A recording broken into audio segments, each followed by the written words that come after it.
Dear Francesco Santi, it's a pleasure to welcome you to the International ORP Exclusive Executive Interview Series. The series brings together influential voices shaping the future of occupational health and safety. And this year is even more special as we celebrate our 25 years in Cartagena de Indias, Colombia. We are so excited to have you with us today. So thank you very much. It's my pleasure to be here and to have this fantastic opportunity to exchange opinions, ideas about our most important activities, that is AJC, ORP profession, and ORP safety and health and environment development in Italy, in Europe, and in the world too. So very happy, and thank you very much for this opportunity. Thank you so much. And before we start, let me take a brief moment to introduce you to our audience. Francesco Santi is the president of both the Italian Association for Health and Safety and Sustainability Professionals and the European Network of Safety and Health Professional Organizations. With a background in engineering, Francesco built a strong foundation in occupational safety through leadership roles at major multinational companies like Ducati Motor. He later served as Chief Operating Officer of the first certified energy service company, where he focused on areas such as biological risk management and indoor air quality. Now, he brings that operational insight to the European stage, shaping the future of occupational health and safety. Francesco Santi, does everything sound correct? Yes, it is correct. This is unfortunately a very long story now, so many years, but a very important, a very interesting professional life that I'm quite proud of it. Excellent. So are we. And before we dive in, let's give our audience a quick look of what's ahead. So we will start in Italy and Europe exploring workplace safety. Then we will talk tech and see how artificial intelligence is reshaping risk management. Next, we will take a step back to look at long-term strategies and sustainable policies. And finally, we will wrap up by discussing the role of collaboration. Francesco, shall we begin? Yes, it's okay. We can start. Great. So, as president of the Italian Association for Environment and Safety, and the president of the European Network of Safety and Health Professional Organizations, you have been at the forefront of promoting occupational health and safety, both in Italy and in Europe. So, what are some of the key initiatives you are leading to strengthen workplace safety? Okay. As president of both the Italian Association and AIAS and the European Federation of Professional Organization, ENSHPO, I focus on representing the unique perspective of all professionals at nation and European level. Our key initiatives center around gathering and sharing the viewpoints, opinion, and experience of safety professionals across borders. This work is crucial because OSH profession serves as a vital interface between different safety stakeholders with different interests: employers and their organization, employees and trade unions, governmental bodies, including regulatory and legislative entities. We are really in the middle, at the intersection of this very interesting implementing intervention, integrating different perspectives, and facilitating dialogue and mediation between stakeholders. So, this work is fundamentally grounded in the technical expertise and the scientific approach characteristics of our profession.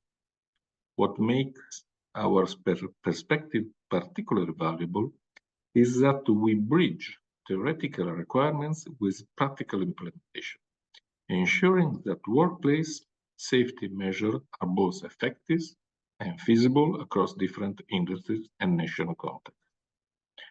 To show the reality of this representation, let me present a couple of examples. As AIAS, we are organizing during the current year 12 national events throughout Italy called AIAS on the Road, where we will meet all AJC stakeholders in 12 different meetings in different cities and companies, and discussing 12 most current topics. And also, just to give an example, I point out that we are discussing with the Italian Minister of Labor 2 legislative proposals put forward by our technician and our legal expert. As ENSHPO, we are participating with our experts to many different international conferences, like the Baltic Security Conference in Riga a couple of days ago, the Global Initiative for Safety, Health and Well-being in Osaka at Expo 2025, the A+A Fair in Düsseldorf, and moreover, we are contributing at the steering group of the Healthy Workspace campaign Good Practice Exchange, organized by the European agency OSHA. So this is what we do usually. This sounds great. Thank you so much for sharing this powerful agenda. And if you don't mind us asking, we know that you had a remarkable journey through major multinational companies, one of them being Ducati Motors. And we would love to ask if there are any lessons or perspective from that hands-on industry experience that continue to shape your strategic work in European occupational health and safety today. Yes, of course. I'm used to say that I learned how to work in the companies like Ducati Motor or Philip Morris or other big companies where I was manager for maintenance and production, and at the end even factory manager. The methodology I learned in these activities are based on the goal defining and the project management, and as I told you before, both technical experience and scientific approach. So if it is necessary to be able to have what we say hard capacity, like exactly as an engineer and so on, but even soft capacities like communication, involvement, empathies with workers. So this is I think that the most important things I learned in this international environment. That's so practical and inspiring. Thank you for such a valuable knowledge. And as we move on, let's zoom in on modern technologies, something that is reshaping every aspect of our workplaces. Francesco, with your expertise in occupational risk management, how do you see new technologies, such as artificial intelligence, transforming workplace safety? Okay, as professional, we found ourselves at the intersection of 2 distinct realities. On one hand, we continue to face the unresolved presence of severity and traditional risks to safety, health, and environment. Even in Europe, and more prominently worldwide, workers still fall in, suffer injuries, tragically lose their lives due to well-known hazards. Progress in all countries tends to be rapid during the initial historical phases of implementing AJC approaches based on prevention. But then, after 10, 20, 30 years, they typically plateaus and they do not improve or improve really, really slowly, indicating the challenging of achieving Vision Zero objectives. On the other hand, we are witnessing the emergence of new risks that require innovative approach. This includes the negative effects of digitalization, the new form of work organization, climate change impact, and more. Artificial intelligence presents both opportunities and challenges in this context. As transformative technology, artificial intelligence can enhance our ability to identify risks through advanced data analytics, predict potential hazards before they materialize, and develop more responsive safety systems. However, it it also introduced new consideration regarding algorithmic decision making, privacy, and changing nature of human-machine interaction in the workplace. So the key leveraging artificial intelligence effectively lies in maintaining a human-centered approach, where technology serves as a tool to augment professional expertise rather than to replace it. Our role as a safety professional becomes even more critical in ensuring these technologies are implemented in ways that genuinely enhance workplace safety while mitigating potential new risks they might introduce. For sure, could not agree more. And as tech continues to evolve, it's clear that innovation alone is not enough. Sustainable progress needs thoughtful policies and long-term strategies. So, looking ahead, what steps should organizations and policymakers take to ensure a more sustainable approach to occupational health and safety? The answer to this critical question lies in building resilient organization capable of adapting to an increasingly fast-paced world where everything changes rapidly. This is precisely the focus of ENSHPO's Beyond campaign. Organizations and policymakers must move beyond traditional system of training, call sharing, communication, and technology application. In this evolving landscape, a more holistic and sustainable approach to occupational health and safety require, again, placing humans at the center of every intervention, while employing scientific methodology and for problem and data analysis. So the resilient approach to wash hazards must be built upon technical knowledge acquired through years of experience, combined with the flexibility and open-mindedness to quickly embrace new realities. This balance between the old and the new, and the fast and the slow evolution, recognize that while technology solution and the regulatory frameworks are important, they must serve human needs and adapt to changing circumstances. Policymakers should focus on creating frameworks that encourage continuous learning and adaptation rather than static compliance models.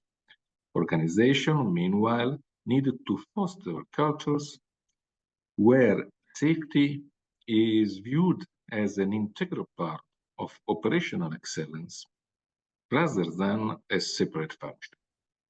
The sustainability path forward requires us to anticipate emerging risks while still addressing persistent traditional hazards, as I said. A delicate balance that can only be achieved through collaborative efforts between professional, organization, and the regulatory bodies, working together with a shared commitment to resilience. Shared commitment is key. Thank you so much for sharing such a powerful outlook. And building up on what we have discussed so far, during your time as Chief Operating Officer of the first certified energy service company, you dealt with risk management and indoor air quality long before these became mainstream concerns.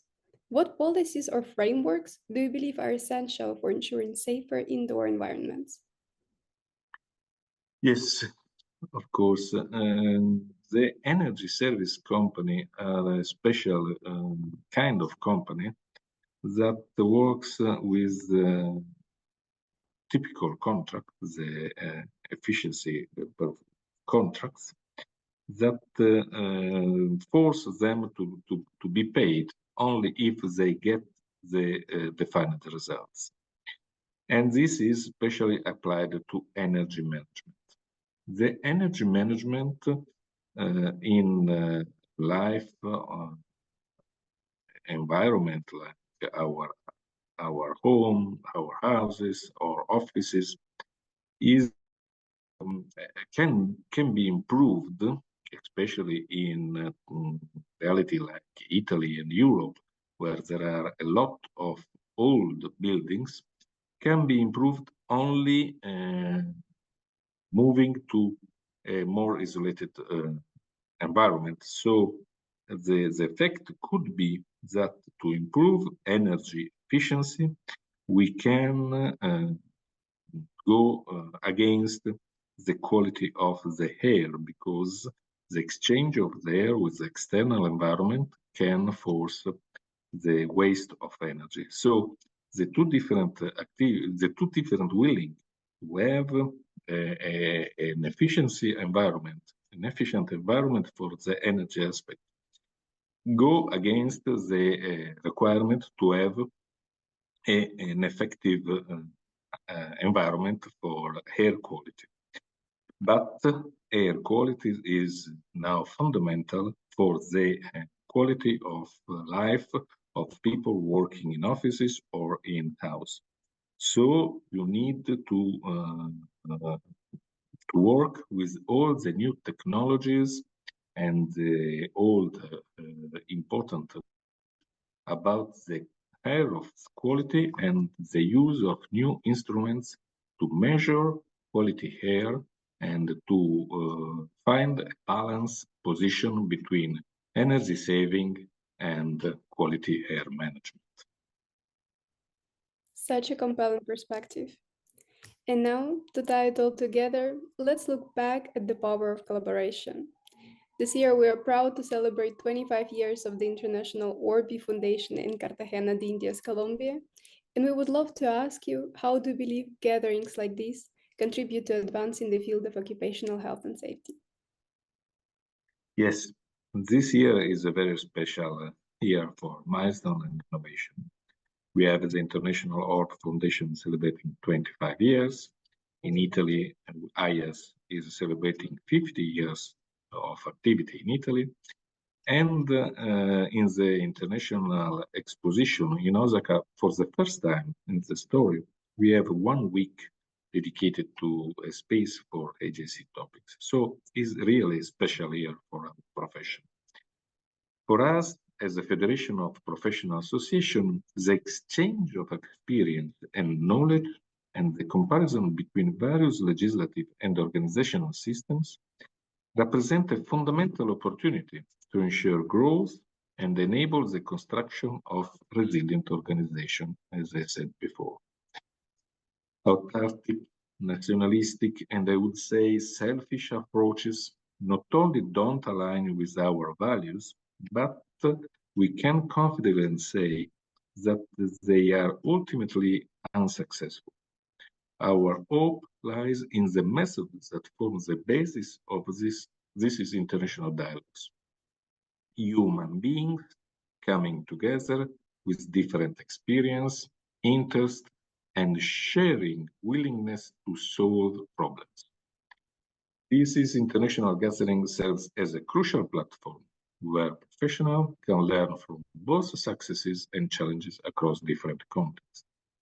They foster a global community of practice that transcends borders, allowing for the cross-pollination of ideas and approaches that might not emerge in more isolated environments.